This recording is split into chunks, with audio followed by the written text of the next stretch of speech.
நாடாளுமன்றத்தில் தனிப்பெரும்பான்மை இல்லாததால் நிதிஷ்குமார் மற்றும் சந்திரபாபு நாயுடுவை கூட்டணியில் தக்கவைத்துக் கொள்ள பெரும் விலை கொடுக்க வேண்டிய கட்டாயம் பாஜகவுக்கு ஏற்பட்டுள்ளது.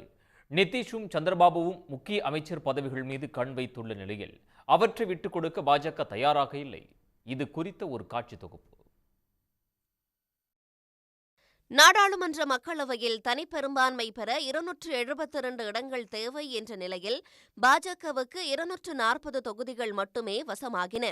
பெரும்பான்மைக்கு மேலும் 32 இடங்கள் தேவை என்ற நிலையில் கூட்டணியிலுள்ள நிதிஷ்குமார் மற்றும் சந்திரபாபு நாயுடு கட்சிகளின் ஆதரவுடன் தான் ஆட்சியமைக்க முடியும் என்ற கட்டாயம் பாஜகவுக்கு ஏற்பட்டுள்ளது.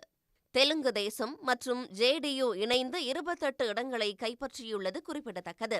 இந்த இரண்டு கட்சிகளின் துணையின்றி அரசமைக்க வாய்ப்பில்லை என்பதால் அவர்களது கோரிக்கைகளை நிறைவேற்றும் கட்டாயத்தில் பாஜக இருக்கிறது. நிதிஷ்குமாரை பொறுத்தவரை முக்கிய கேபினெட் அமைச்சர் பதவிகளை குறிவைத்துள்ளார். குறிப்பாக கிராமப்புற வளர்ச்சி, பாதுகாப்பு, ரயில்வே மற்றும் வேளாண் அமைச்சர் பதவிகளை அவர் கோருவதாக தகவல்கள் தெரிவிக்கின்றன. ஒன்றிய அரசின் நிதிகள், வாய்ப்புகளை அதிக அளவில் பெறும் நோக்கில் பீகார் மாநிலத்துக்கு சிறப்பு தகுதி கோரிக்கையை நிதிஷ்குமார் முன்வைத்திருப்பதாகவும் தெரிகிறது. இத்துடன் மாநிலங்களவை துணைத் தலைவர் பதவி வேண்டும் என்று நிதிஷ்குமார் வலியுறுத்துவதாகவும் கூறப்படுகிறது. இது தவிர நாடு முழுவதும் சாதிவாரி கணக்கெடுப்பை நடத்தவும் பாஜக அரசினை நிதிஷ்குமார் வலியுறுத்துவார் என்று அரசியல் நோக்கர்கள் கூறுகிறார்கள். சந்திரபாபு நாயுடு இதுவரை வெளிப்படையாக பேசவில்லை என்றாலும் முக்கிய அமைச்சர் பதவிகள் மீது கண் வைத்துள்ளதாக கூறப்படுகிறது.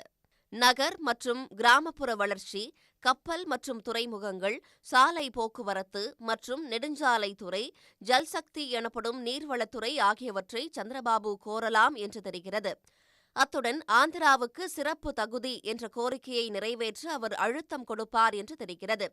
ஆந்திராவுக்கு சிறப்பு தகுதி கோரியது தொடர்பான சர்ச்சைதான் 2016 பாஜக கூட்டணியிலிருந்து பிரிந்து செல்ல சந்திரபாபு நாயுடுவை தூண்டியது குறிப்பிடத்தக்கது. மேலும் வாஜ்பாய் அரசில் மக்களவை சபாநாயகராக தெலுங்கு தேசம் கட்சியைச் சேர்ந்த ஜிஎம்சி பாலயோகி பணியாற்றியதை சுட்டிக்காட்டும் சந்திரபாபு நாயுடு மீண்டும் அந்த பதவியை பெற அழுத்தம் தருவதாகவும் கூறப்படுகிறது. நிதிஷ் மற்றும் சந்திரபாபுவின் எதிர்பார்ப்புகள் ஒரு பக்கம் இருந்தாலும் சில முக்கிய இலாகாக்களை விட்டுக் கொடுக்க பாஜக தயாராக இல்லை.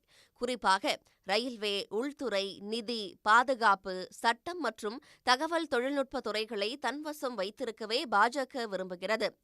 இதனால் நிதிஷ், நாயுடு கட்சிகளுக்கான இலாகா பேச்சுகளின் போது பூதாகர பிரச்சினைகள் வெடிக்க வாய்ப்புள்ளதாகவும் தெரிகிறது.